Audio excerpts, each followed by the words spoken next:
Hi, I'm Simon with AppliancePartsPros.com. Today we're going to show you how to repair your appliance. Are you ready? Remember, anytime you work on your appliance, make sure it's unplugged or the circuit breakers are off so there's no chance of electrocution. In this video, we'll show you how to replace the refrigerator door shelf in a Kenmore refrigerator. It's going to be a very easy repair. Should only take a couple of minutes to show you how to do it. When you open up the package, you're going to get a new refrigerator door shelf. This non-adjustable refrigerator door shelf is located on the left side of the refrigerator door. The main reason for the refrigerator door shelf to be replaced is if it breaks and no longer stays in place. To get to the part, we need to open the left side door.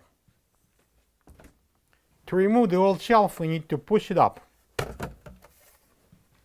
This is the old refrigerator door shelf next to the new one. If you don't have this part, you can get it from AppliancePartsPros.com.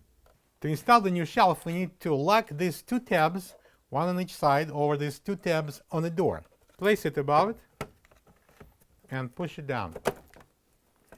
And now we can peel off that protective film. All we need to do now is just close the door. Plug the fridge back in and make sure it's cooling. Thank you for being a part of another successful repair brought to you by AppliancePartsPros.com.